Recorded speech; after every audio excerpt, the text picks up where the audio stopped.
What's up, love bugs? Good morning, good evening, and good afternoon. I hope you all are having a wonderful and lovely day. I hope you guys are for real.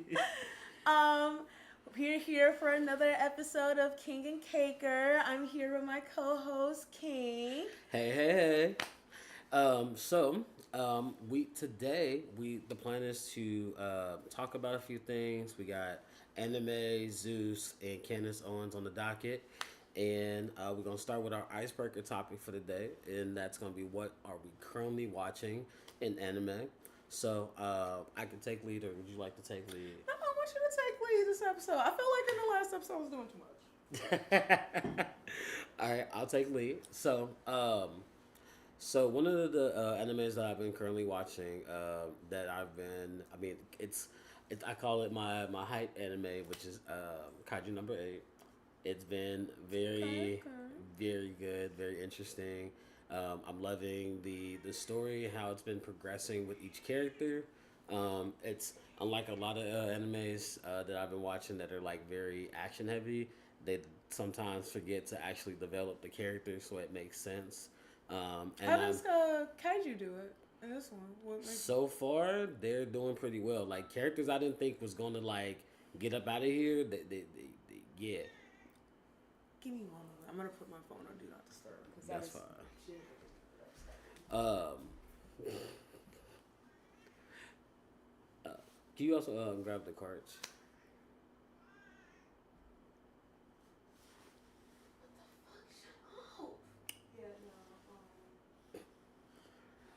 So another thing that as far as what like Kaiju number 8 is going, one of the things that I really love is that, like I said, they're not afraid to kill characters. I know with like some animes, they get very kind of like, oh no, like this character is this person's like interest or this person's parent or this person's yada yada yada, and they're like, okay, they can't die. But I'm like, they build up the actual anticipation of it because now you're like, oh, well, is this gonna be it? Like he gonna do his big one and da da da da da, and it just progresses and gets way like worse. It's like, it's very. I don't know. It's like a lot of animes try to like give you that quick happy ending at every like turn, and this one it's like not that even quick resolution. Wait, Kaiju number 8 doesn't give you a quick resolution? I don't know. So sometimes it's like okay, so it's kind of, but then like there's a resolution to like this problem that's currently happening, but then it's like what's progressing in the background is still progressing. So it's like, yeah, they solved this, but something worse is going to be around the corner. I feel like a lot of shows do that still. Like they still say like, I mean, like for example, I really shouldn't give this anime any type of props, but especially since I didn't finish it. But My Hero My Hero. Yeah, I literally almost threw up trying to say My Hero. But My Hero Academia, for example, kind of like fully builds the like threat in the background. How long did it take to do that though? That's the problem. We've gotten this far and like maybe I would say Kaiju number 8 does a lot of the big development, probably like first season, like there's a world builder, Also, which is like what, 12, 13 episodes or something like that. And then completely does even more world building in this like series, like the current season. Okay. And also it's still like progressing the threat. Like as he's progressing with like his like abilities and stuff, and then like him hiding it, and then well, I mean I don't know if you without spoiler alert. Actually, let's put that up right here. Spoiler alert. For any of the animes that we're going to be talking about, probably list them right here. All the animes that we're going to be spoiling. This is going to be for future editor. Whenever we do clips for these. But yeah, spoiler alert for all animes that we will be talking about in the future. Yes. So spoiler alert. All the animes that we're going to be talking about we're going to be talking about like in detail. So yeah. One of the things with this one is like obviously like with his powers as they like progress and stuff. He was trying to hide them and then they got exposed and everybody he basically had to go against like the one person's like dad in the fight, and that was like one gas because we get to see like a kaiju weapon versus an actual kaiju person, and then just like also like the progression with like his powers having like limits, the actual kaiju weapons having like actual stuff that do stuff to them, like they actually like these kaiju weapons are actually like aging them, and then we actually got to peer into like what they see when they use a kaiju weapon, because they actually tap into the mind of the kaiju. It's a living weapon. Yeah. Oh, so it's Ava. Okay, so it's basically. Yeah. There's plenty. I think it's very dark whenever you have to use like the biology of said enemy against the enemy itself. Like whenever you're trying to bioengineer a weapon against them. I always find that to be kind of fucked up and creepy. The main one I can think of right now is like, what did I just say? I literally just said Evangelion, Ava. But there's another show that does that shit as well, and I just can't think of it right now. It's on the top of my. It's not a show, but like it's something that you do in like Monster Hunter. I mean, it's the truth. I'm a gamer. I'm gonna always reference some type of like game in some way. I feel that. I'm a retired gamer, so I can reference like old. But games. you would love Monster Hunter. I feel like. Okay, outside of like the actual like gameplay aspect, like even if you just didn't like care for the gameplay aspect, you would fall in love with the crafting system because you would want to make outfits. I've seen the outfits. I do not care for them. Oh, you suck. The outfits. Yeah, I don't know why I don't care for a lot of them. There's only like have you one seen or the two. latest one? No, I have not. Okay, I'll show you. I have to show you some of my outfits in there. Like, girl, the fits be fitting. I can get that. I can understand that. They upgraded when it came to Animal Crossing, so you can always improve when it comes to like customization in video games. So, yeah. Well, not always. Sometimes it can be detrimental, but that's a different story for a different time.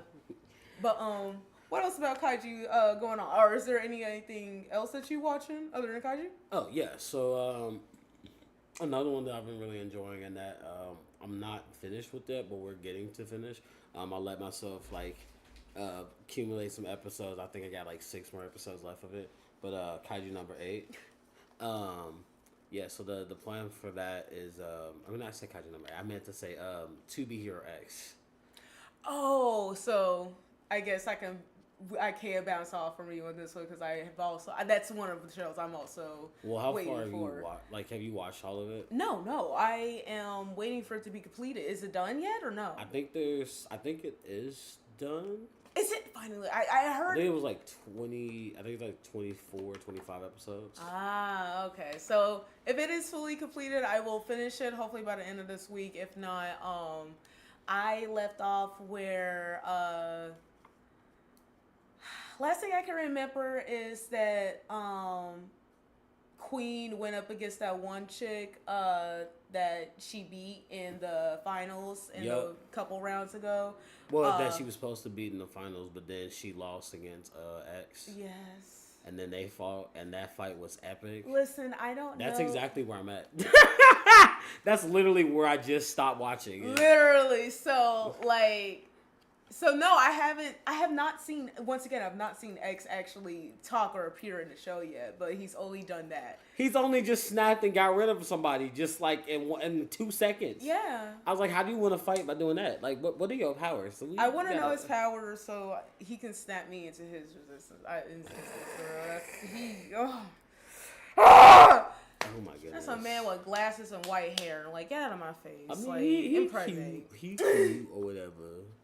I mean, also, first of all, the Queen versus, I forget what's her name, but like the one with purple hair. I know exactly what it's like. mean, That fight was epic. busted.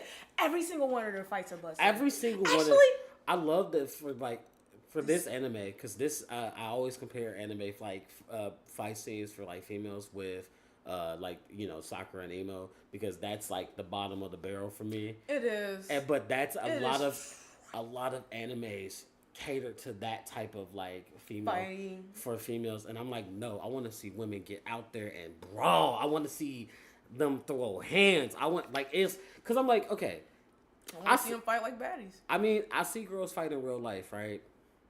Why can't I see them fight in anime? Like, To Be Hero X, drinking bubble tea right now. Now I got fucking bubble tea in my milk. Got bubbles. Bubbles. But no, I love how To Be Hero X, specifically in that scene, really does capture, like, the actual aggression. If women were, like, able to fight with, like, formalities and weapons and all like that, like if it was an Olympic sport, we like you see it already in competitive sports. We are aggressive when it comes to competition. Like, and if it's fist, if it's a weapon, they went ham. They captured it beautifully. It was a wonderful representation on how so bitches will beat each other's ass. I love when women like I don't know. It's just something about like. One, I love seeing women like in that type of like space. Obviously, like fighting. No, I'm talking about like as a superhero type of thing. Like I love seeing when women get that type of like shine. Like especially because at that point, like you know, the one girl, she was a former ex, so like and she was the second female ex. So like putting that in perspective, right? Also, we should probably clarify, X means, like, the top hero in that universe and that society, so, yeah. Yeah, so, like, prior to her, it was only one other, like, woman that was, like, X. And, you know, the other girl, Queen, she was trying to be, like, that was her goal, right? And she got into the top 10, and so her next year, she was planning to fight her for X. But then the guy with the white hair just came in and was like... Sorry. I'm trying to, sometimes a fine man can make it hard for you to be a feminist, but I get my mind straight. You do love a man with some white hair.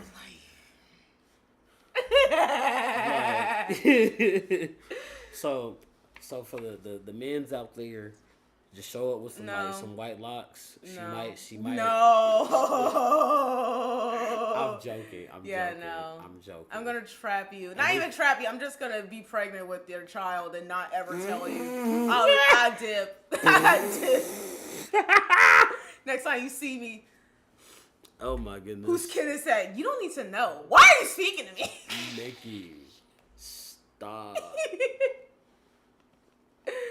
Not you forcing yourself to be a single mother out here. No. First of all, that is not the goal. It is not the goal. It's really not. But we love 2-parent households in it over here. Side note, I think if anything, I want to just probably volunteer for some like children shit, because I really do want to nurture some kids. Honestly, I feel like that's the best way to go. I used to mentor at a LGBTQ center. And I was like, you know, with like LGBT youth, they would come in and like, you know, just like kind of like go out with them, do stuff with them, either like play games, etc. And it was a fun time. I enjoyed doing it, and I also just like kind of like love giving back to the community, because I feel like if there were more people like me that I seen growing up, I feel like it would have been a lot easier just as a time for me to like kind of accept myself. Yeah, same for me, honestly, and because like. I don't want to get too into it, but like there needs to be more community centers for all sorts of like hobbies for adolescents and children. Like honestly, like specifically anime. No, I mean that was the dope thing. Like they like because it was at a like they had a rec center as well. That would like they would go down to down the street, and they had like at the rec center they would have like animated like movie nights, or they would have like they every like Friday they would watch a different movie, and then on the like third Friday of each week it was an animated movie. So I was like, or it would be like anime or animated. It was one of those two. But I love that they at least would like try to like filter that in there. That is nice. Try to include every type of media for kids. Yeah. And I feel like it's a good way for kids to get introduced to different stuff. Like I said, it was you basically would go in, maybe pay $2. But the $2 is so you can get popcorn, basically. You can eat while you watch something, doing something. Also, this kind of goes into my anime that I've been watching. I'm going to name 2 of them, and I'm going to ask you, which one would you show at the youth center? Any new episode, because we ain't doing any older episode, of Black Butler, or Apothecary Diaries? Neither. What? Neither. I show Apothecary Diaries. I mean, maybe, but like only because if it was like 13 and up, I would show Apothecary Diaries. That there we go. I would want them to actually be like of at least some cognizance of what's going on, because I feel like a lot of anime is not, if you don't understand what's going on, it's gonna be like you're just like, it's just funny pictures in your face. Perfect example. Don't let your children watch Girls Bravo. I am not gonna go further into that. Yeah. I'm just not in this time period. I will not go further into that. But do not let a child, let alone a girl, watch Girls Bravo under the age of 13. Just don't. I was gonna say, not too long ago, I had gotten Ralph, my partner, into watching Danganronpa. I don't know why I can't get into that. It's so good. I love a good murder mystery drama. It's like, I think that's what it is. I really do think that's what it is. I do not care for murder mysteries. Not even that. For one, it's hard for murder mysteries to really intrigue me because I do like them sometimes. I can get into a good mystery, let alone a murder mystery. You got to make it interesting. But for some odd reason, I feel like the field of anime takes it too far. And it's like, you gotta have some ground of realism. And especially have you watched the uncensored version? No, I have not. The uncensored version. Well, the sub, there used to be, and I don't know if it's on Crunchyroll anymore. There used to be, like back in the day when I first watched it on, the pirated sites. You used to be able to watch the sub version, and in the sub, they doesn't make the blood pink. Or white.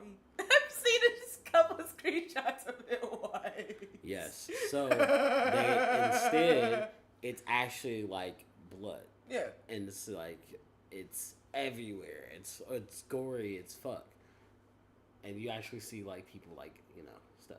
That doesn't really help it, honestly. I've seen plenty of gore in anime without it being a murder mystery. So that doesn't really help it. I know, but that's what I'm saying. For me, at least, I like it because it scratches a lot of different itches at the same time. Like I said, it's a murder mystery, so it's like a whodunit. You wanna figure out who done it. And I love being right, so I love figuring out who did it before the end of the episode. And 90% of the time, I think there was only like 2 episodes where I couldn't figure out who did it. And I was like the first episode, I was like, it's the baseball dude. One, he got shocked every single time somebody mentioned this. Like it was so funny. That's what I mean, and that's kind of what I mean by it's too grounded in anime logic for it to be intriguing for me, because I want people to try to manipulate me to get me off their trail. It's a bit easier to do that with a realistic body and everything than a... Well, I think that just relies on story writing. That too.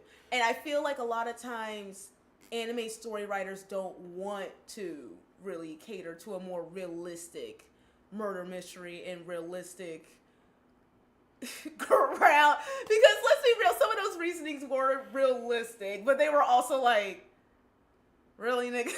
that was the thing that pushed you over, not the other shit.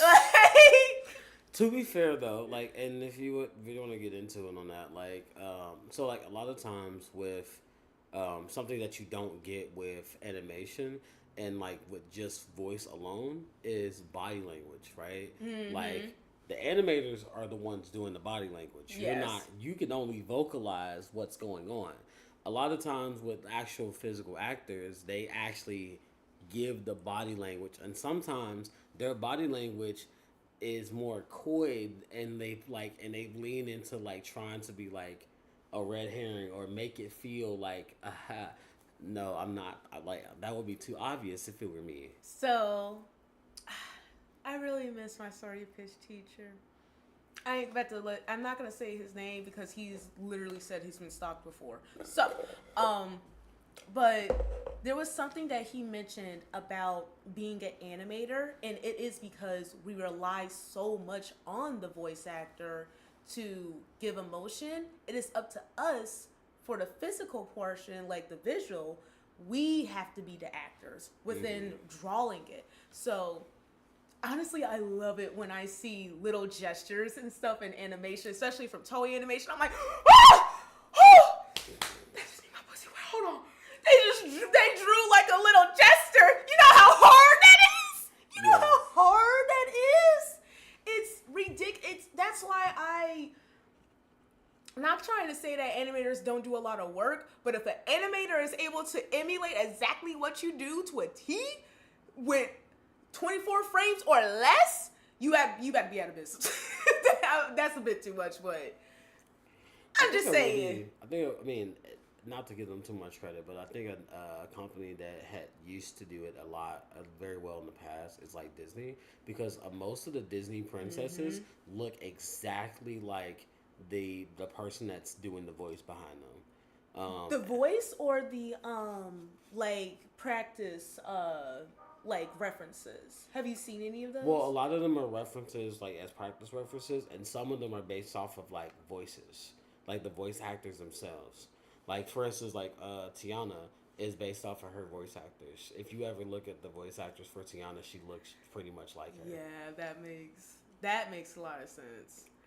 What's another one? Because honestly, I can't think of any other one.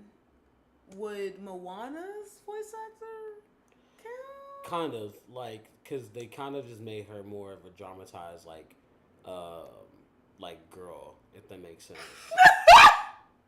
She's just girl. She really is. Like, let's call it spade as this. Moana is a very girl archetype. Anytime when somebody says she's their favorite like character, it's kind of like. Yeah, because it's like she gives me like. Really? I mean, as a Disney princess, she is very much like more so on the child end. Like a lot of the Disney princesses, when we get to kind of know them, are in their teenage years, into their adult years, or like they're an adult. Wait a minute, no. Moana is 15 in the first one. That's not really child. I think. Well, I'm talking about like her essence though. She is kind of naive-esque. Like, okay, so think of it like how we'll think of like Elsa as an older sister and Anna as a younger sister, right? Mm-hmm. Even though they're not that much older, like difference in age, but how they act, immediately you can tell that Elsa's the older one, right? Yes, one is more responsible than the other. One and one is more naive. One falls for like stuff more easily. Like that's why I'm like I feel like she falls under that more like childlike character because of the naivety. Okay, I feel that. This is anime, but it's not anime. Let's get back to it. Another anime that I was watching and that I'm waiting for the next season, and they did get greenlit for another season. Is goodness, why did I just draw a blank on the name that fast? I didn't say what my eyes were. Oh, good. I'm gonna say, let me see one of mine's. The one I am mainly I recently just finished was reason why I brought up Black Butlers because I recently finished it officially. They finished the dub like a couple weeks back, and I was like, oh shit, let me finish this. And the tone kind of changed from 2011 to now. It's not as creepy as it was, and I am so appreciative of it. It's unreal. Not only that, once again, spoiler, but big spoiler for Black Butler. Well, not too big, because they ain't talked about Ciel yet, but they dealing with weapons of mass destruction. Like it's very funny that I'm just now realizing that. Oh, Queen Victoria.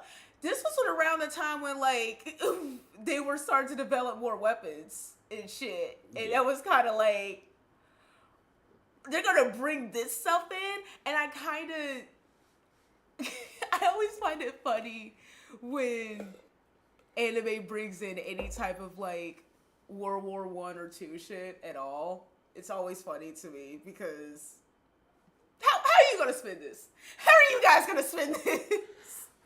A lot of them sometimes will like paint the picture differently, or they will, if they do keep it historically accurate, the characters are like they have different like significance in their roles, if that makes sense. What do you mean? Elaborate on the last one. Significance in the roles. Okay, so like for instance, an example of this would be like, I forget what the name of that anime is, but it's I read the manga, so it's a manga about basically world leaders, but they like all go to school together, and they're like all teenagers and stuff. And it's then, not Hetalia, right? I don't think so. Okay. Because that one was about countries being personified and doing just what the countries did throughout the history. So No, it was like a actual like it had like Napoleon and like did it have Obama? I don't think so.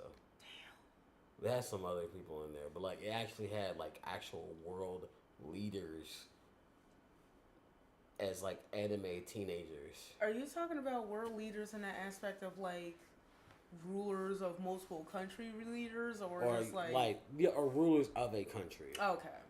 So Obama, bro. Why Obama wasn't in it? I mean, he could have. More animes need to put Obama in them, bro. I mean, there's this is not an anime, but this is Marvel did. They put him in there's a comic with him and Spider-Man. My dad actually owns it. That's what's up. And we got to grade it because it's nice. We keeping it like in the plastic and stuff. I want Obama to be in more anime. Like Otsumatsu-san. Oh, that's something else I'm watching. Otsumatsu-san. I recently saw that they made a 4th season, so I'm like, I have to watch it. It's a comedy anime, and I rarely watch comedy, like purely comedy anime. I just watch something that has like action and comedy or romance and comedy. This is purely comedy, and it's from a old comic strip of like Japan and everything, and it was originally called Otsumatsu-kun. When they were all, it's 6 of them, 6 tuplets, and just their adventures, and now they're 21-year-old broke ass niggas that don't do anything. They just wreak havoc in their town. I mean, as a funny anime, that sounds like something I would probably watch. Obama. That is literally. Like passively, like that's something I definitely will watch. Like how I was watching some isekais. I would say Dio's voice actor is in it, so you can hear him scream. Dio. Hold on. Dio's voice actor is in it. You think I am just one of them like Josuke ass niggas? Like the fuck? What do you mean? I'm not one of them. I mean, I'm joking. I like some of them. I like watched the first 2, but then I got bored. Oh, JoJo. So you said Josuke. I'm like, yeah, who? Josuke. You mean the 4th one? That Dio's not in the 4th. The only one I like is Jolene. I only like the 6, like the characters. I've only watched 3 to 6. I only watch them. I don't read. I did watch. Well, that's funny. I watched 1 and 2, and then I watched a little bit of 3 and got bored very quickly. And I was like, I'm not. Y'all saying I have to continue? Why? What's beyond? Like the first one was really good. I'm not gonna hold you. 1 was really good. I like the storytelling. I think that it had a really good story from start to finish. I watched the first 3 episodes, and the 4th episode, I was like, they need to end this one. What are they doing? It's like he legit needs to he need to murk that nigga. It's been up. It's been up. Once he kissed his girl, it's been up. Once he killed his dog, it's been up. True. Once he killed his daddy, it's been up. Like, what is going on? Like, T. Jonathan, no offense, he was being a bitch to that man. But that's besides the point. I mean, you're not wrong. I mean, that was the thing, was he was being very bitch made. But I mean, he would have immediately lost if he would have went to Dio, because Dio was basically a vampire at that point. I mean, I wasn't willing to watch his training arc. Yeah, you have to see him get his ass whooped, and then you got to see his training arc, and then you got to see him go get his ones back, and then it's the fact of, like, I'm gonna be real with you. The reason why I did not care to watch his training arc is because I felt like he should have had a training arc. Like, he had reasons to had square up on that nigga beforehand. So, like, true, and it was too late because that nigga was a vampire at that point. So now it don't matter. So I don't care. You took too long. I ain't about to waste another 2 episodes worth of time to watch you gain the power. Fuck out of here. To be fair, I know you start a lineage. It wasn't that it wasn't that bad. Like him, because it makes you understand the power and then like how it works for everybody else in the future. The power that they only use for another thing until they make stands. That is the official fun. Actually, no. Didn't they recently bring back Hamon in like the comics or something, the manga? That sounds like it's. I'll go back and officially watch all of it back when Hamon is animated. It's not real until it's animated. I don't know what else to tell you. That's how my brain works. Oh my gosh! So like, how do you feel about JJK? Gojo is alive and he is just trapped. That's how I've been seeing it. Gojo is alive, and he's just trapped. Also, what do I care what happens to Gojo? He is a fuckboy, and I am learning. I am growing. I don't care what nobody say. That man fine. He is. He fine as fuck. But guess what? We only fucking and that's it. And would. That is it. I would. And I wish all the best for him. I wish for him to get free from him being trapped, and wish for him to stay healthy and alive. Well, yeah, I ain't gonna say too much, but yeah, that.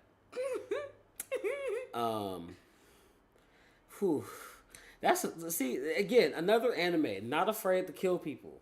Niggas die in that shit. The fact that they killed off their equivalent to Sakura in the 2nd season. I legit thought y'all was joking. I thought y'all was joking! When I say that anybody...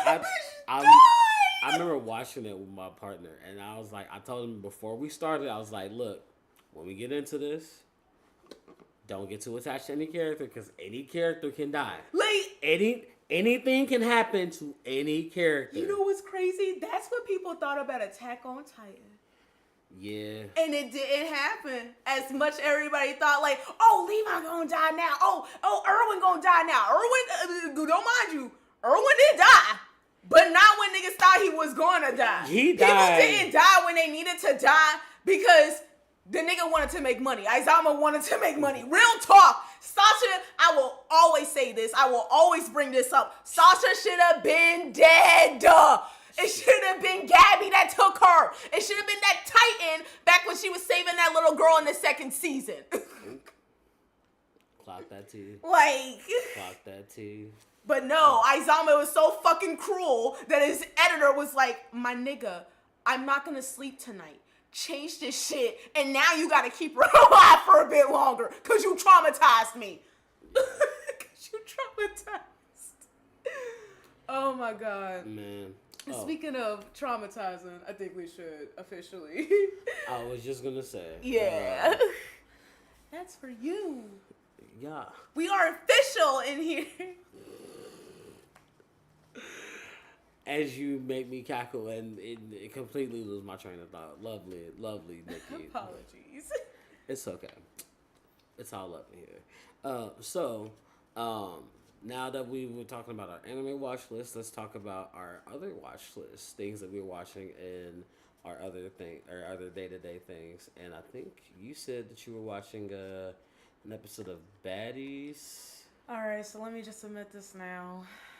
Everyone has their own pick of trash that they intake, their trash media. I unfortunately choose Zeus, and there's a reason why I say unfortunately. We gotta upgrade your reality TVs, baby. At this point, this is just to infiltrate, because once you see how and what they allow certain girls to do and say, and then what we're gonna get into later, how it's gonna trend, like, Ooh. yeah, like they're spilling. They're trying to push an agenda. They really are. That's the reason why I'm watching this, so I can see how what they're trying to say and what they're trying to push, and just be like, all right, I gotta combat that. I gotta combat that way of thinking with that mindset. Okay, bet. Heard. Clock it. Because these girls be, first of all, no tea, no shade to any of these women. Y'all make more money than me. I'm not even jealous. I believe that all of y'all are beautiful, fruition women, and the best for y'all. I honestly believe Zeus is a place that wants to physically harm a lot of people. So, like, you are strong if you are willing to be in that battlefield. So, all grace to you, all the flowers to you. Mm-hmm. It's the fact that, like, sometimes ego gets in the way, and actions, I feel like a lot of actions are done that, and actually, no, these girls probably would do. Let me not even try to say that I'm speaking to them directly, because I'm not. These girls won't even watch anything like this. Women, they're not girls, they're grown women. These are grown women. They ground. Fighting over $500 wigs. Why the fuck would you bring a $500 wig to a place where you know it's probably written in your contract that you will have to throw hands? Why would you risk that? Like, it really is a gamble, but it's a profitable one. Hey, it's a profitable one if you're able to actually, like, be on there and fit the agenda that they trying to push. I mean, here's the thing, right? A lot of girls go on there for just to try to be famous. Like, they're trying to kick launch their Instagram career, their model career, their rapping career, their singing career, and a lot of them can't rap. A lot of them can't sing. You barely a model. Instagram filters and Instagram pictures don't make you a model. Now, granted, you can have, like, the potential. You can definitely, like, actually take that, like, step to do that. But a lot of these women just want, like, fast access to fame. Yes. They want to fast track. They're trying to be the next, like, person that they're trying to, you know, they want to have their love and hip hop moment. And you know what's the crazy thing? And I feel like I've talked to you about this before or mentioned this before, but we're not going to get fully into that yet. But Jason Lee, another motherfucker on Zeus Network, had a interview with Phaedra. I believe so. The lawyer one from Real Housewives? Yes. I believe so. The lawyer one. The one that can provide to society. Okay. Like, clock it. I don't care if it's even for entertainment purposes. She provides a service to society. And I feel like, and she says on that interview that, like, on relations to Real Housewives, the girls, when they first started the whole concept of Real Housewives of Atlanta, it was all women that had a job within the industry. Mm-hmm. Every single one of them worked within the industry. They knew each other within the industry, type shit and everything. So that's why they went ahead and did that. Now, women only really need the numbers online, not even per se work within the industry, or they don't really have any occupations outside of the show itself. The show itself is their occupation, and that can trap you. You do not want to be trapped as being a reality TV star. You want something outside of that, and I feel like that's why. I mean, like, yeah, it could make more money than your original occupation, but as long as you're able to go back to your original occupation and still be as ball as you was back when you were doing the job that you was like originally doing, like, I think a lot of times people don't realize that with these type of occupations, the fame is fleeting. You're one day. I mean, as like with one of the shows that I'm watching right now, Project Runway. Like one day you're in, and then the next day you're out. It's very much you literally never know like when your time is up. Like your 15 minutes of fame could be over, and like just like that. And some people get on them shows and they have a moment, and then they have a good career for like a couple years, and then after that they're done. You see them working at McDonald's. You see them, That'd be some sad shit. Like working in like public type settings. And I mean, like, nothing. There's no shade on that because I work in labor and restaurants, and I will always give credit to laborers. You the ones who actually make this world go round. Fuck. Factual. And I mean, again, nothing against you having those type of jobs, but understanding that fame can be fleeting, and your image on here is going to be forever. So thinking about what your image is going to be and developing your brand should be something that a lot of people should start looking into before going onto these shows. Because if you're going onto this show to basically, this is going to be your brand, understand that this brand is only going to be, here while it's here. And there's a million people who do this exact same brand. So you are going to be a dime a dozen, and you're not going to have your career's not going to have longevity. You have to find something that makes you unique. You have to find something that makes you like niche. Find your niche, and then that's how you progress forward. Yeah. And honestly, I really do feel like a lot of the women on the current, not a lot of them, and not even current, just certain women in particular on baddies. I'll just say it. Summer and Dolly, like those two in particular, I feel like, for one of the standards of being a baddie is don't care about what others think of you. Say what you want to say. Be free. Freedom of speech, type shit. Which I do stand by. But I feel like you want to consider what you would want to say, especially if baddies doesn't like pan out for the next for example 5 to 10 years. What are you gonna do after baddies?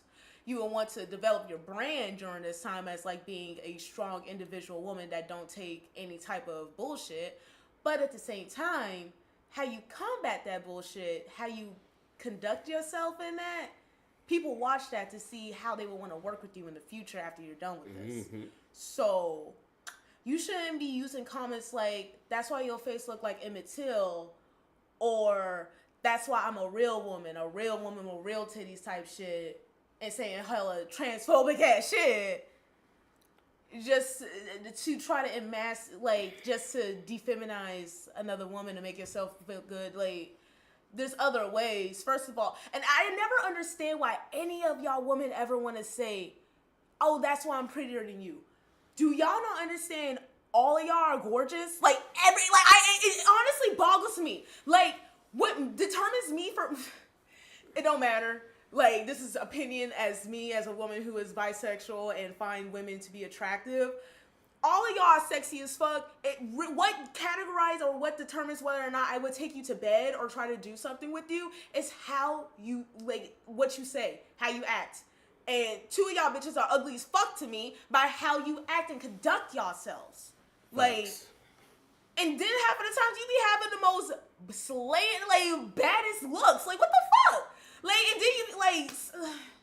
then you be giving me whiplash. That's why. That show gives me whiplash. You can buy, see, here's the thing, right? You can buy somebody to give you fashion sense. You can't buy somebody to give you a personality. Or common sense. Common sense. I mean, common sense. I wish it was not called common sense because it's really not that common. It's not. It's stuff that feels like it should be common sense, right? Stuff that, okay, for instance. People are not forced to apply common sense. That is why. That part. Some people are given a privilege that allows them to not have to always apply common sense in their everyday life. Yep. I mean, we could pinpoint it, but I think we all know what it is. Not going to. And that's just that on that. We ain't even gotta. You if you get it, you get it. If you don't, it's probably you. Like, clock it. Clock it. But and having the because I want to go back to the whole thing with them like in their fashion sense and stuff because they can have someone buy them clothes and have them like put this stuff up, but dressing up like to be this beautiful person is not going to make you automatically beautiful if you don't fix what's going on your inside. Like you have to, and a lot of I say this all the time because me personally, I believe in therapy, but a lot of people need therapy and they just aren't ready to like take that step and actually admit that they need therapy. Yes. Or that they need just, we call our friends to vent, but that's basically using our friends to be therapists. And actually venting to someone who is licensed and knows kind of like actually what to do with this information and also like how to guide you on what those next steps are is important. But a lot of people won't do that. Yeah. Or you may not have access to do that because of healthcare and things going on with your life. And I understand that too, which is why you should definitely look. There are free programs, there's free stuff available, free resources. Well, send them to me because I will. I definitely will. It is, I used to be thankful that I got it through my job and stuff, and using it, my portal was a lifesaver. But in recent times, knowing that, things can change, life can change, and occupations can change. So finding different stuff that I can use that I can use without using my own, like, funds has been helpful. that's honestly very much something that is needed for not just me, but for honestly, I feel like everybody currently right now, we all got a sense of like we need therapy. Um, Mental health and like mental health disorder is real. Like a lot of people don't talk about it, and they don't um, because it can. It's a very vulnerable conversation. Like you have to be willing to be open and truly honest with what's going on with you, and that takes a lot of vulnerability. it does. You have to allow people to go inside of your mind, your own landscape of how you think, and half of the times you don't understand it, and even then some a majority of the times your brain, your thoughts, your mind is your safe space. So admitting that your safe space is unhealthy, needs to be fixed or broken, or needs some type of like nurturing or whatever, that's hard to admit, let I, alone trying to find somebody able and compatible with your mind. Like finding a therapist itself is it's quite not hard. easy. Yeah. And I fully admit that not every single person is gonna find you're not gonna hit gold on the first time. And sometimes you do, and if you do, it's magic, right? Lucky. But sometimes, like in my recent, like with the stuff I've been using with the program, I had to talk to like 4 different people until I found somebody, and at first I thought, okay, maybe I need to find somebody like that's like black and gay and all of somebody that's like in my same demographic. And when we were talking, it just felt like, okay, maybe we're just not connecting, right? And I feel like that's also part of that piece is Yes. you got to make that connection with your therapist as well. And so I tried a different guy, same thing, like another like black guy that's also LGBT, and then again we just something was just not connecting. Like I was trying to be vulnerable, but I just felt like I couldn't open up to them, right? So then I was like, okay, maybe I'll just talk to. I tried a different person, and I found like a black lady. She was like around the corner from me. Loved talking with her, but it was again just something that was like I felt like it was we're here, but like I don't know. I felt like some of the things weren't like some of the things I was saying weren't being understood in the way that I would want to be understood. And then the final guy was just another just random black guy. I was like, all right, we just gonna try. See, I ain't had no luck. But this guy was the person I felt the most like open to talk to. Like it everything that like I would talk or say, he would like the response was like something that made it click in my head. Like it actually was like, oh, you get it. And like when I would go to explain something, he would like almost finish what I'm saying, and it felt like, okay, this is my like. That's like a perfect example what I was trying to like describe, like somebody who is able to understand how your mind is putting together all of these negative thoughts and negative emotions and how they reciprocate out into those official confirming thoughts. Ugh. I hate that book. There's a book that my therapist sister sent me, literally a licensed therapist. She sent me, and I wanted it, but then I'm like, oh shit.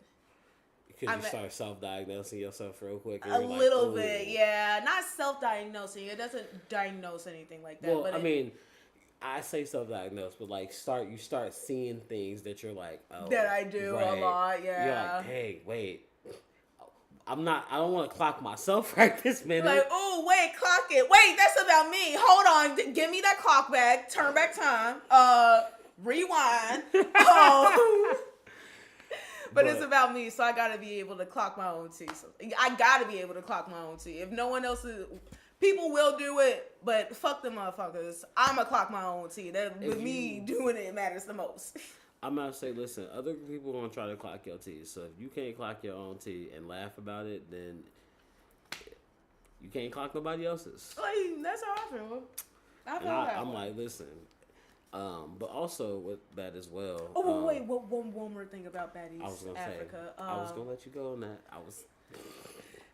Go ahead. So sorry. But I feel you guys are gonna probably be like, huh? How you gonna feel weird about that? I feel weird about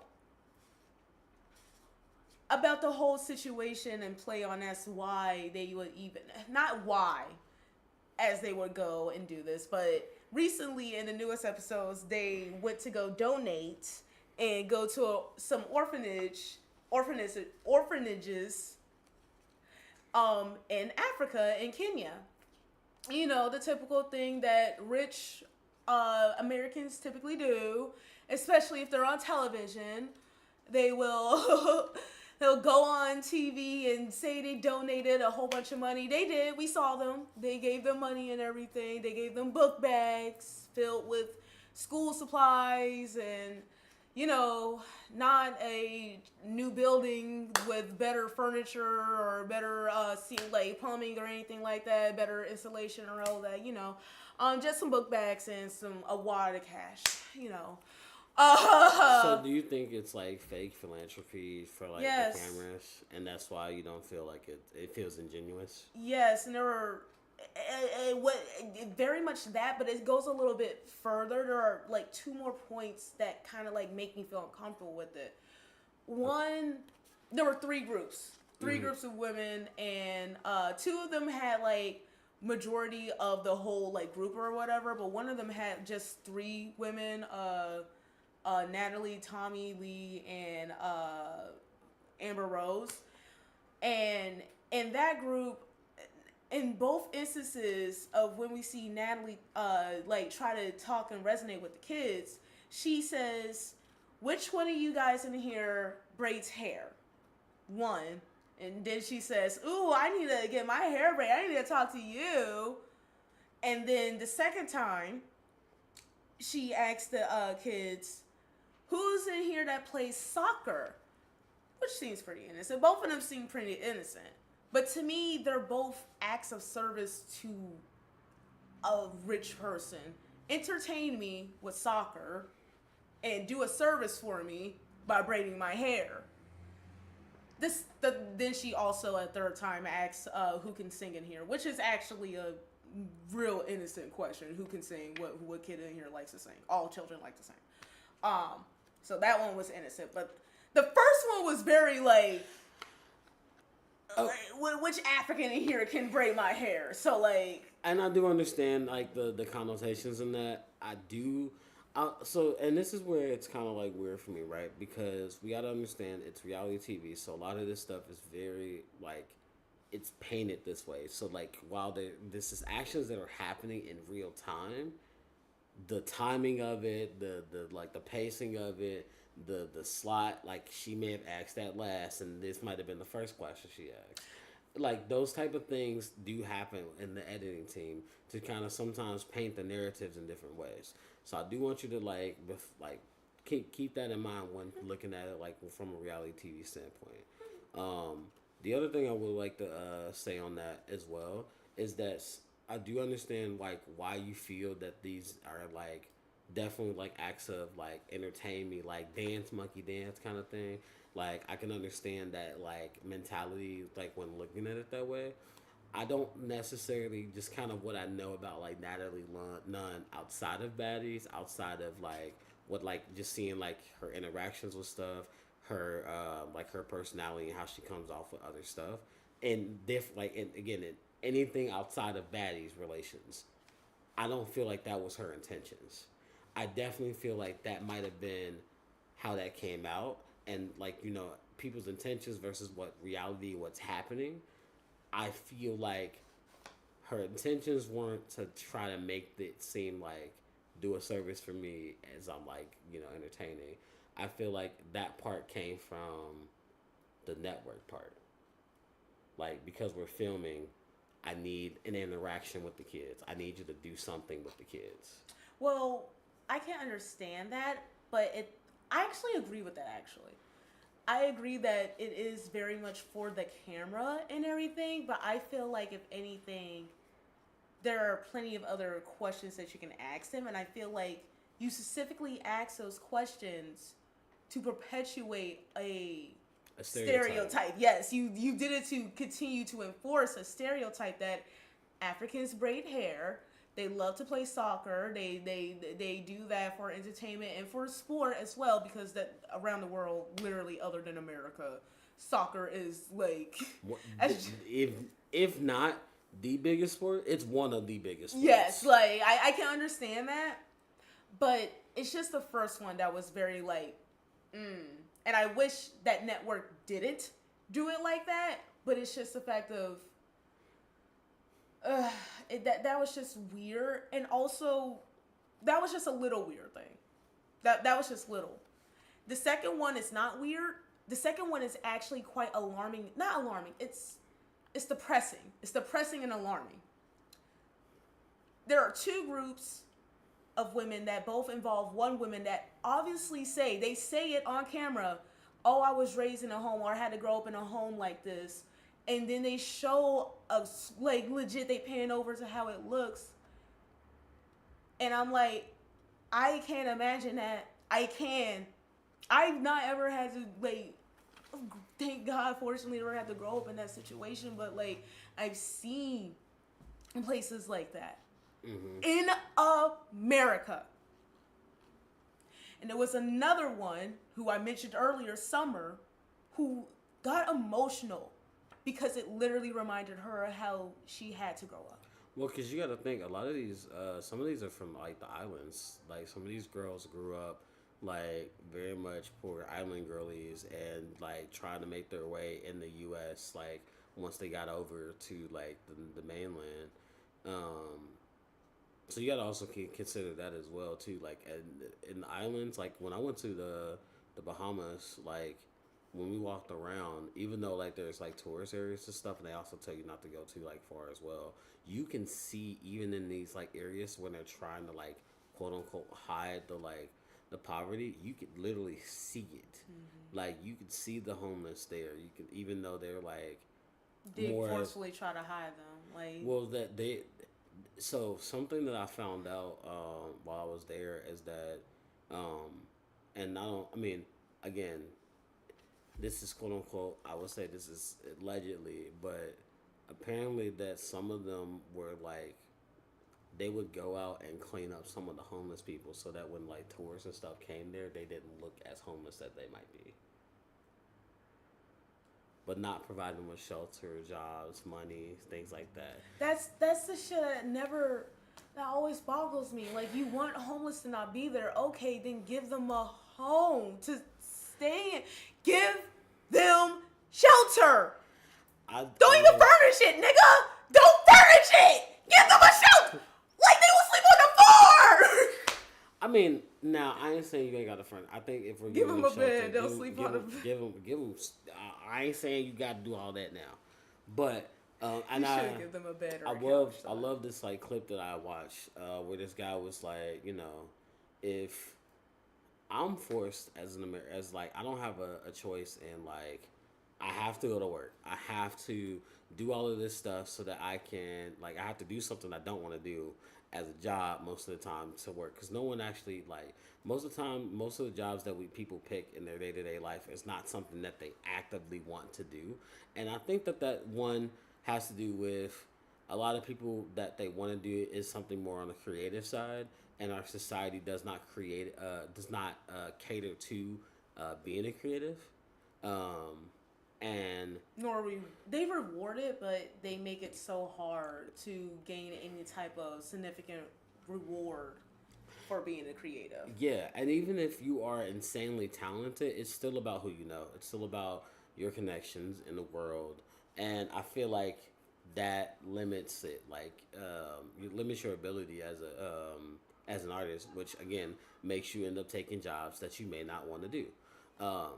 So, but like I said, the clip I was watching it was talking about like, you know, we basically do all of this stuff. I have to work 8 to 9, some not like 8 or 9 hours a day.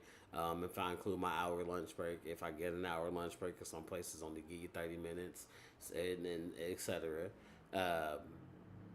You know, at the very minimum, the government should be providing housing, should be providing, you know, my necessities, groceries, you know, things that I feel like every human should, these are things that should be human rights and not things that should be like privileges. Like, I don't feel like housing should be a privilege. It should. I feel like the type of housing, maybe that can be a privilege. But housing in general should not be a privilege. Like, you need...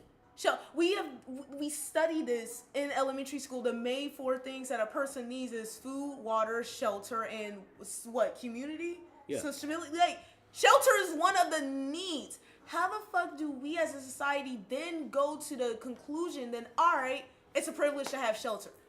What? It's a privilege to be able to afford groceries. It's a privilege to be able to afford your rent and your shelter and to afford your internet and things like that. Like, I feel like these should not, like, these are things that we use on a day-to-day basis, and these are necessities. These should not be things that I have to pay for. Like, if you want society to continue running and if you want society to prosper, you got to put in the work to make it prosper, and that is mean giving the necessary things. Blah. The necessary. Yes. I was gonna get it. Necessary. There we go. Things that people need in order to like live, let alone function.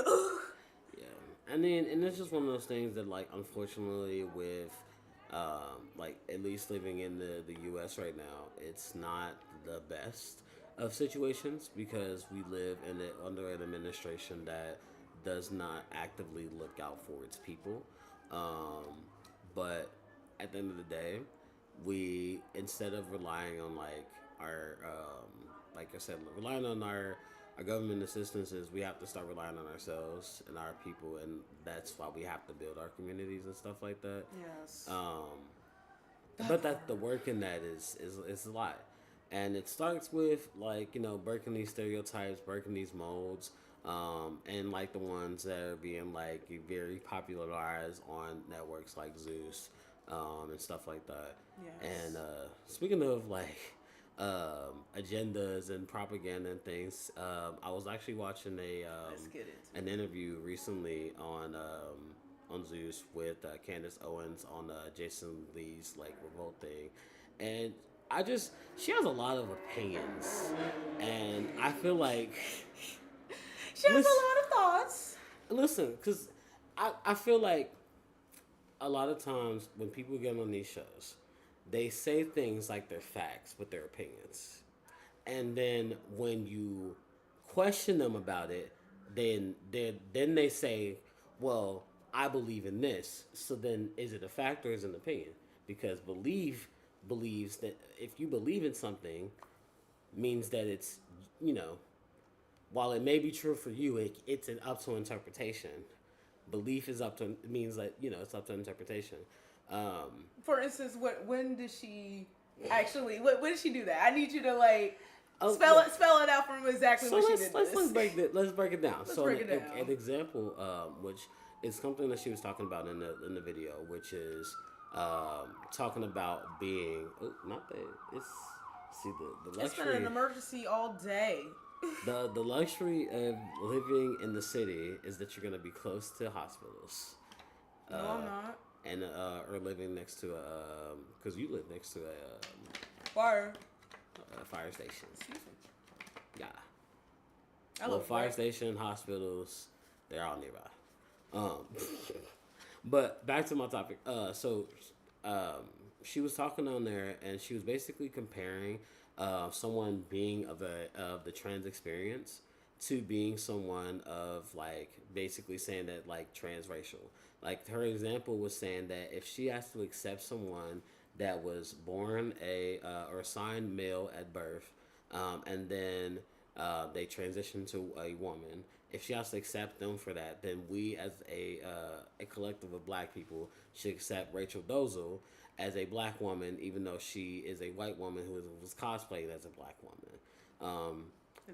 That's just not how that works. See? And like, one, comparing someone's racial identity, which both no, we can't compare them in a sense because both of these are constructs that are built by society. all made up. Both of them are made up. We can't compare them in that.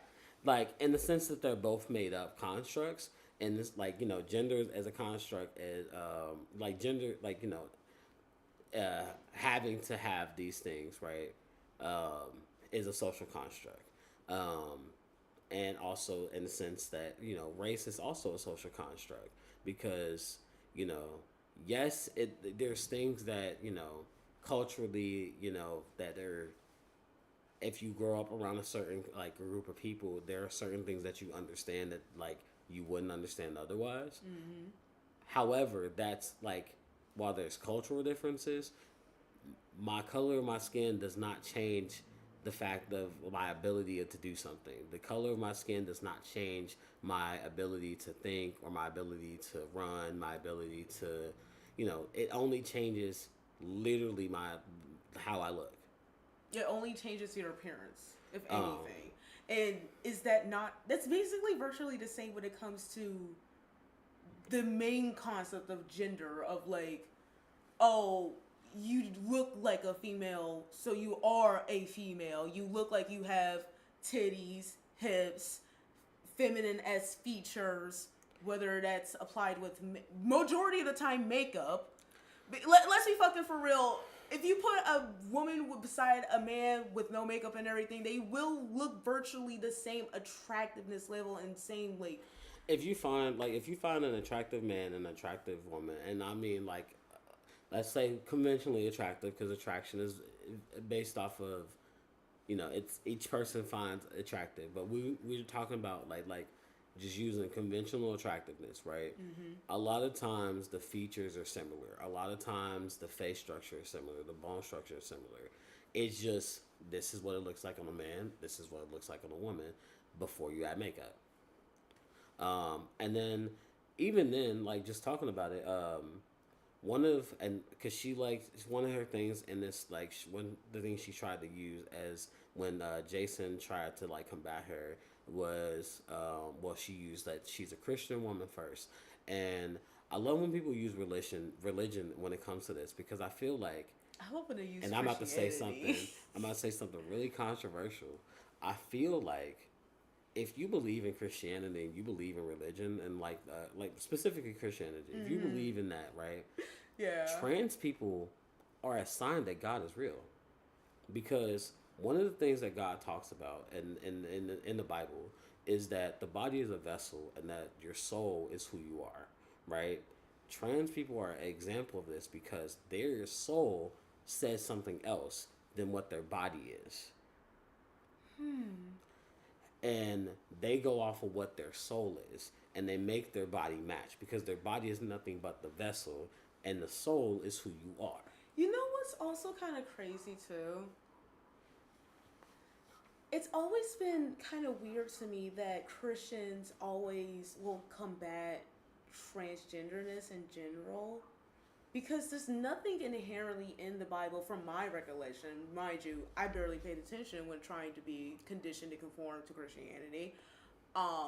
But nothing ever popped out saying like you should never try to be as, you shouldn't try to be the other quote unquote gender, or the other, whatever you guys call it, sex or whatever. Like, it doesn't specifically say not to do that. So why are Christians so against transgenderness? Well, it's funny because it's even mentions in the Bible where people are castrated, which is essentially what people do sometimes when they go. Not everyone does this when they transition, but some people, when they transition themselves, that's essentially what ends up happening, is they end up going through a castration of some sort. So the fact that, this is an example of this in the Bible, and that's something that they actively did, and it wasn't like God said nothing against this, da da da da da. There's nothing against that, right? Yeah. But a lot of Christians will then try to do is say that science, right? And I'm like, well, okay, well, if you want to use so are we using the Bible, or are we using science? Because the reason against the reason why they say that they're so. And I'm gonna bring the parallels because I love deconstructing it, right? So they start with, okay, they try to use science as an example of, well, if you're an X and X, you're a woman. You're X and Y, you're a man. So because of your X and Y, you can't change to be a woman because you don't have XX. And science doesn't even help them in this case a lot of times. It really doesn't. Because there are people who have X and because a lot of them say to be a woman you have to be an X and X, and you have to have a vagina, and to be a man you have to be X and Y, and you have to have a penis. But there are people who have an X and X and have a vagina, or who have an X and X or X and Y and have a vagina, and that works and can give birth, right? Because they love saying that you have to be able to give birth to be a woman. Mm-hmm. And there are women who have an X and X who cannot give birth.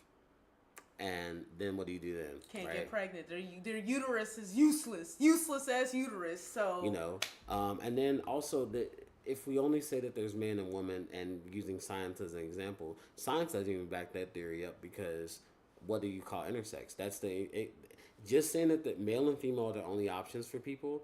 It immediately excludes the option of intersex, and it's a thing that happens in natural science. People can be born with XXY, or they can be born with X and Y and still show up with female phenotypes and have breasts and have a uterus as well as a penis.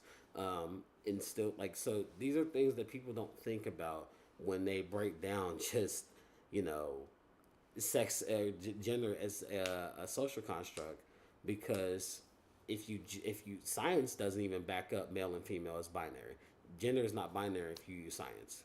So automatically your excuse of saying science is the answer is immediately out the window. So then when we go to but again, they use science to say that there's only male and female. That's what they love to say, right? Mm-hmm. So then we go into the religion part of it, because if I don't have to acknowledge your existence as trans, as a woman, as a trans woman, I can acknowledge you as what you were assigned at birth. Then I can use my religion to then go back and say, well, God said don't sleep, man shouldn't sleep with man, and saying whether they sleep with woman, yada, yada, yada, right? Because it doesn't even say that last part about women not sleeping with women. Which is why they justify bisexual women, but not bisexual men. Again, that's a whole nother deconstruction of why we could talk about that, right? But the only reason that even is in the Bible is because of a rewrite where they took the translation from pedophile and made it about being gay. And it's just why I hate that whole connotation, and I hate when people try to make them the same thing, because they're not. Sorry to stop you, but I'm gonna need you to like actually send me that source or whatever so I can show that to my mom. Like, see, this is why we need to hang PDF files. We need to. I don't care. I mean, absolutely. I'll say that with all my chest. We need to hang PDF files. Burn them. They should be castrated. They should never be allowed to do what they did to that person ever again. I believe this with PDF files. I believe this with rapists. With rapists.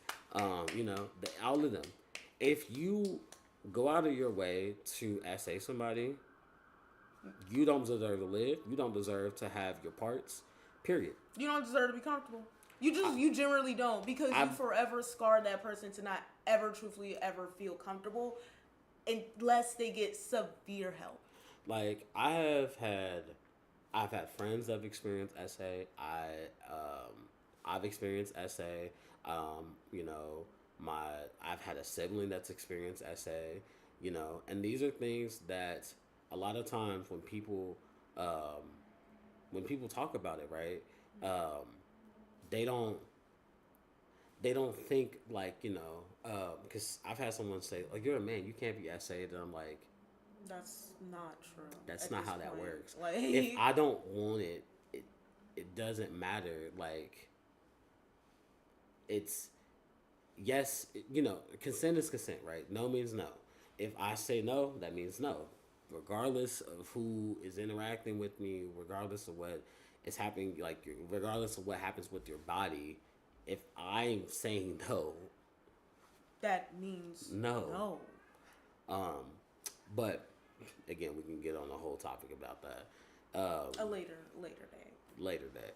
But with that, right? A lot of times people will discredit people's experiences, and it definitely fucks up your mental. It fucks with like how you interact with people. It fucks with how you go about your day to day, because sometimes, it makes you very jaded sometimes. Because there was a point in time where I didn't even want to talk to people because of that experience, because I was like, that is what trauma just does in general.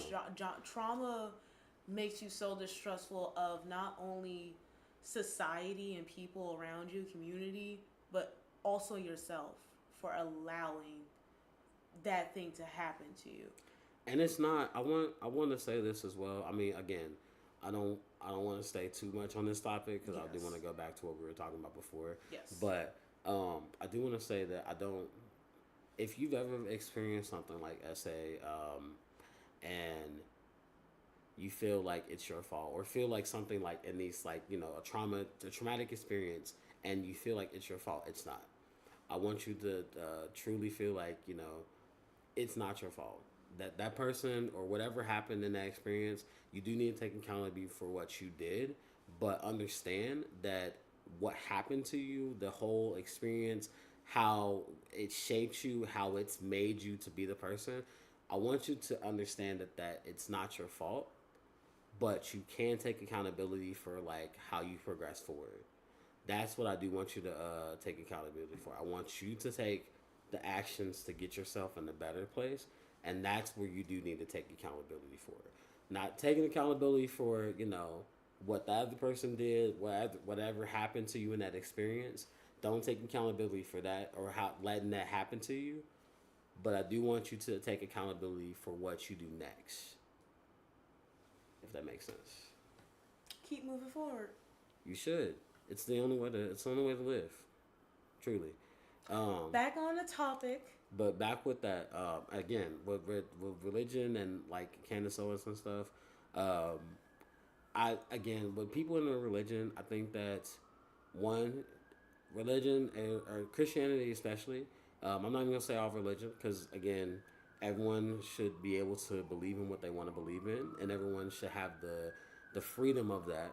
I feel like a lot of time with Christianity and Christians, they feel like their religion is the only religion that's correct, and that's the only religion that's right, and they refuse to acknowledge that other people should have the freedom to believe in other things, and that a lot of times they feel like their book is a book of facts, and it's a book of stories. It's a book of retelling of stories, You know and that's what's been edited by multiple hands and multiple people.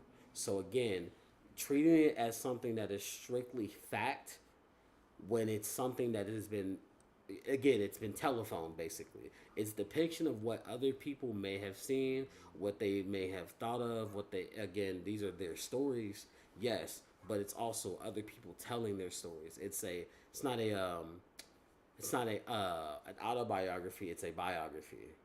And that is a loose biography at best, because again, these are translations from other people writings, and then again, there's pieces missing. This is edited versions of it. These are I didn't like this part of it, I'm gonna cut that part out and put this part in instead, you know. not only that, it's some of it is the purposes of the rewrites as well as something that we have to consider as well. One of the people who rewrote it, what is it, King James, right? What King. propaganda were they trying to push at that time as well? And that's another thing you got to think about as well, because a lot of these books and things that were made for, at least for Christianity, a lot of this stuff was made to push certain propaganda at the time, which is why they had different versions of these books. You know, you have the King James, you have there was another like King, I forget the I think so. I believe it's King Henry and King James. And there's another version of the Bible, and then you have the sea text, the ancient sea scrolls. You have the Ethiopian version of the Bible now. Yep. And then, like, again, so many, and then don't get me started on like other religions and their use. Like, I mean, because you also have like, for instance, I call it the extension of Christianity, which is like Mormonism. Oh, very much. I feel like that's a true opinion at that point. Like, how people like to use Christianity as a true opinion. That's a true opinion that Mormonism is a Christianity extender, just for people who believe they're. Well, it's I call it the great quest of being right, because even within Christianity, you have different divisions. You have missionary, you have baptism, you have Catholic, you have. Oh, it's crazy. I don't know what any of these actual like things really mean. They're all divisions within Christianity, and then that's why. And that's kind of what I mean. What do you mean by divisions? What's the purpose So, of dividing? They believe different parts of the system. So for Catholics, right? They have more strict rules on what they believe the people should do. So that fucking basically means Catholics are the worst perpetrators of committing sin across this fucking land that we call the world. What do you mean stricter? I'm not ever raising my children in any type of religion. That's crazy. Let alone Catholics. I believe that you should have a connection with your spiritual world. Because here's the thing: there's too much things that science cannot explain. There's too many unnatural phenomena. There's too many things that happen in the sense of like patterns that we see, even in nature, and like, there's some type of like math and science to it that we just kind of don't understand. So I do understand. I feel like there's something beyond our mental capacities to understand. So that's why I feel like the spiritual aspect comes in handy. And I do feel that like there is a connection that you do get when you do have some type of like empathy, a moral compass, right? Yes. I think that that's more so like something that you do want to have, and that comes with spirituality. Is having like some form of moral compass, but I don't think that I would raise my kids to be Christians. Yeah. If they decided on their own that's after like going through and I'm giving them information and stuff, and they decided like after reading all of this stuff and that going into it, that's what they want to believe in. That's well for you. You did your own research and you came to your own conclusion. That's all I care about. I believe, and that's what my parents did. My grandmother, she gave me a Bible and she did take me to church with her, and I did grow up understanding like Christian ideology. That's just tradition, but nowadays I feel like that tradition is gonna break pretty soon. Yeah, I think that a lot of that was like, again, I was used to going to church, but my grandmother never forced me to get baptized. She never when I asked, because I asked on my own volition, because I felt like, it was something that I feel like I should do if I was going to be a part of the church. My grandmother never forced me to do that. She never was like, okay, you're going to go get baptized. It was, are you sure about that? Is this really what you want to do? Because this is a commitment. This is truly a commitment to this. And she would go over with me all of the stuff with it. And even at that, again, I don't think that I really understood at that young of an age what that really meant. And I feel like my grandmother was definitely trying to guide me in that sense. She definitely gave me the actual tools to try to understand it myself. Where I feel like a lot of parents force, or grandparents, or a lot of families force their kids into religion, force them into getting baptized, force them into that is just discipline in general. They force their children. They do not allow their child to have autonomy of their own thoughts, let alone their own will. Like they're forced to do everything that the parent.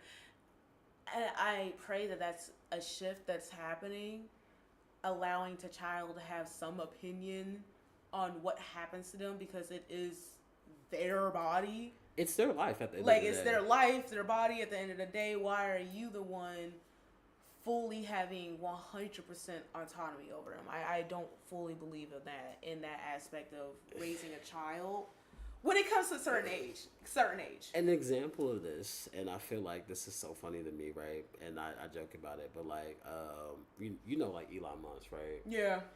He purposely got genetic things to make sure that his kids were assigned male at birth, and then his child still decided to be trans. Still, and I'm not gonna say decided. They still were trans. He still ended up getting a daughter. He tried to manipulate the science to get a son. Only sons. And still ended up with a daughter, right? Because that's just how the world works, right? That's crazy that he hates women that much. You can't fix something that is just, regardless of what you want to do. And that's why I say, again, because of stuff like that, that's why low-key, again, I believe in higher power. Because there's just some sense of irony in that. Like, you tried your hardest to force an outcome, and still the universe was like, nah. You try to play God. You try to play God by saying, I will only have males, and I will make sure of that. And guess what? No. And this is why I say being trans people are another a sign that God exists, because, again, you tried to create this perfect body in this vessel, and then the spirit said no. I was like, what is that? I feel like they on my street. I hate when they do that shit. Like, gone somewhere. I do not care for the city's police or emergency services. They be wanting to do too much, and then, hey, you guys need some help? No! Get away from us! But I personally, how I view it, I really do view it as this. At the end of the day, we are animals. We're humans. We are a part of the human species. We are mammals, though. That we're a little different, but we all have somebody who needs to incubate, whether we classify them as a man or a woman, and we need somebody to have the seed. Literally just have, because you don't even need to insert said penis in the vagina to even have children. You just need the seed. You just need to extract the seed. That is literally. I mean, granted, while that is the original, natural procreation way, is that was, again, because of science and because of where we are. Because we have evolved as humans. True. We do not require the need to do that. So, I mean, also, a lot of people try to bring up, being gay and trans is, a new thing. And I'm like, well, no. It's not. It's in history. I'm like, if you look at Native American history, right, they have something called Two-Spirited, right, which is an example of someone being non-binary and having the both male and female energies inside of them. And it's also in African spirituality. It's also it's in Japanese spirituality. You really, it's so funny. So like in Edo, Japan, and I think before then too, when a child is born, it's just a child. It's not a woman fully yet, and it's not a man fully yet, because they're still a part of the spiritual world. Hell, they don't care about murking a kid half of the time, because it still has half a foot in the spiritual world. It's not a full-fledged quote unquote human, so it doesn't even quote unquote have a quote unquote gender. So the concept of gender is 100% made the fuck up. I think gender and gender roles are 100% made up. Yes. It's a societal construct that a lot of people prescribe to. I'm not saying that I'm not saying that I don't prescribe to it, because in some ways I do. It definitely, like, when I say things like I'm a man or things like that, I mean, in a sense, yes, I prescribe to it, but I also acknowledge that there are things outside of that realm. Right. I also acknowledge that trans people exist. While I may not be someone of a trans experience, I do acknowledge that they exist. I also think that it's fascinating. I think that it's interesting.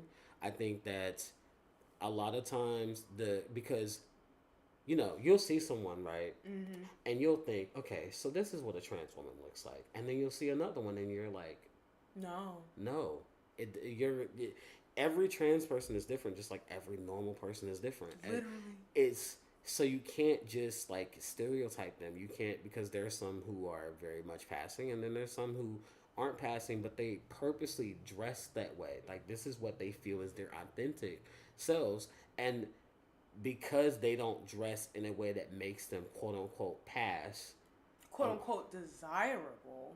Let's call it what it is. Yes. Desirability politics and passing is such a thing, right? Because people love to say that they only acknowledge trans women when they're attractive, right? They only bring them up on the internet when they're attractive, or when they feel like, if I look at you, I'm attracted to you. Because there are plenty of trans women out in the streets that like don't get harassed because of the fact that they kind of look still like more masculine, like they look like masculine women. But also, in the same token, right, they harass masculine presenting cis women, like cisgender women, because of the fact that they assume that they're trans, because they're like, if you have muscular, like they, you have muscular features, like a strong jawline, broad shoulders type shit, big muscles or whatever, they're gonna assume that you too masculine, you ain't got the feminine features or whatever. It is all not made up, but it is a known factor that more feminine features are the more desirable one. Whether or not you're a cis woman or a trans woman, to be desired, to be attractive, you must have feminine features. Simple as that. True. And then a lot of time with these like a lot of times with these what they'll do with these like stereotypes is they will basically, if you don't meet this like standard of feminism, they will say you're not a woman, or they'll say that you're not real. And then sometimes when they do see a trans woman that they find attractive, and then they tell them that they're trans, they get attacked, they get beat up, they get killed, they they get unalived, and I think that that's the scary part, right? Like, they shouldn't have to be, because you find them attractive, it's now their problem. Yeah. Out here tempting niggas. That's too funny. It should be no secret that I like Holiday friends, and she brought up the fact that what Snoop Dogg was saying, that it's kind of funny that like men who keep saying that like trans women ain't real women or whatever, I don't care how hot she is, she ain't no real woman, but then we'll go up to a trans woman who is very presenting, cis woman presenting, And then when they are told and informed that, hey, I am a trans woman, then it'd be like, how could you do that to me? Da, da, da, da. They be out here, they feel tricked. You out here tempted and tricking. Like, shut up. If you are attracted to feminine like features, what does it matter whether or not it's between their legs? Like, I'm gonna say something that's quite controversial, and some people that might not agree with me. But I'm like, if you're attracted to a cis woman or a trans woman, I still think that makes you a straight man. You might be a little bit queer at the end of the day because it's like, yeah. But I feel like what you're attracted to in most, if you're attracted to cis women and trans women, most times you're attracted to the feminine outside persona. Like that's what you truly find attractive, right? When you at the end of the day, what you're looking for is someone that matches that feminine energy, right? And I feel like that can be, as a masculine persona, that is typically what they tend to look for, yeah. right? As masculine personas tend to try to find opposites attract. Masculine tends to try to find feminine, right? And so you just may be attracted to femininity in multiple forms, right? But they are not willing to accept that because they feel like that makes them gay, and that's not the truth. Yeah, and I really wish being gay would be if you, as a man, wanted another man that looked like me. Or the fact of like, because listen, I don't know how trans sex works. I mean, I don't. It depends. I would like right? to. So I mean, just like in heterosex, right? Some women or some of the trans women end up, being on the bottom. But like, just like you could peg a guy, they could, do the same thing. I figure so. It is like Futanari. Okay, that. But it's open, right? It's some people, this is why I need you to watch Pose because, girl, you would understand some of the stuff I'm talking about. But for some of them, right, some of them keep the part and some of them don't, right? So that's already a controversial thing in itself because some people only date trans and they fetishize trans women by only dating them if they have the part. If they don't have the part, they are no longer interested in them. Can I admit something? What? I literally just said Futanari, so I may fall prey to. I may be one of them, and that is I'm very much learning on fetishizing and what my preferences of fetishizations are. Yeah, I mean, so a lot of times the people of the trans experience get fetishized on both ends, like trans men, trans women. They get fetishized for being basically like a little bit of both, like getting the best of both worlds, right? And while I do understand that aspect, I think it's invalid to say that someone is unattractive immediately because you found out they don't have an appendage. That is true. That is very true. That I feel like that part is dehumanizing to me. I don't think I would do that. I'll be like, oh, I was about to really just get too real and say what I want, but I don't think I would do that. I'll be like, oh, okay, you can peg me then, I guess. Well, yeah, but or you can find somebody for a third that has one. I don't care. I mean, it just depends on. I mean, obviously, you could be open with like what you want in those type of aspects, but again, most people may. Again, a lot of them have, and some of them don't. It's just because one, the surgery is expensive, so and it's a lot. It's expensive for the upkeep of it too. I wouldn't really think because you're basically creating a hole, and you have to keep it open. So think about that. Think about how your body heals. I bet. No, seriously, because in that kind of thing. So that's why a lot of people don't do it because it is a process. But it is very free if you have body dysmorphia, because there's some people who when they look down they can't, like, they don't like seeing it, right? And that can create like a body dysmorphia, like you feel like your body doesn't match who you are. And for that very reason, if that's the reason why you want to do it, then so be it. Like, I feel like you should have the option. You should be free. I don't think that negates your experience if you don't have the surgery. I don't feel like it, makes you more trans if you do have the surgery. I just feel like you have a surgery that confirms your gender, and I'm happy for you. I'll have to probably start wrapping up soon. Yep, I was getting ready. All right. So, but to end this off, one of the things I do want to just kind of like end this off with and maybe we can maybe talk about this as well in a future topic. I feel like a lot of times people don't realize that the intersectionality between being transphobic and also hating masculine women and just women in general all correlate. Like it all is stems at the hate for women and feminine identities, and I feel like as a black woman, and I'm gonna talk directly to you, Candice Owens, even though you ain't gonna ever see this video. Sure. I'm talking directly to you, as a black woman.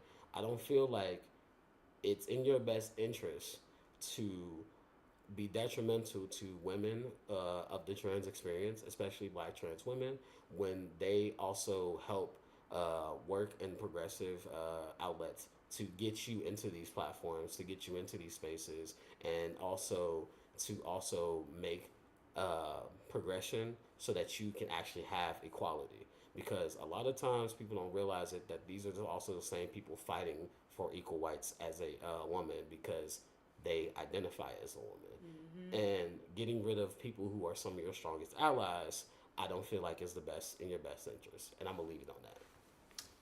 Alrighty. That is a wonderful, wonderful note to leave on. And with that, love bugs, this was this week's episodes of Cake and Kings Cast. Yes. Also, don't forget to like, comment, and subscribe at the end of the video. And make sure you join us next week on Monday. Yeah. You know what's crazy? This is my channel. Why am I not saying this? I mean... Now, I'm going to say it. Go ahead. Don't forget to like, subscribe, and leave a comment down below about what you think about what we talked about and what we should talk about next week. I would love to hear what you guys have recommended or what you would want for us to look into, because I don't mind to do a little bit of research. We've done it before. We'll gladly do it again. Absolutely. Yes. It makes it fun. It really does. And then I can probably dig deeper into it. Yes. Anyways, with that being said, love bugs, you guys have a wonderful morning, evening, and afternoon, and the rest of your days. Nice. Fucking.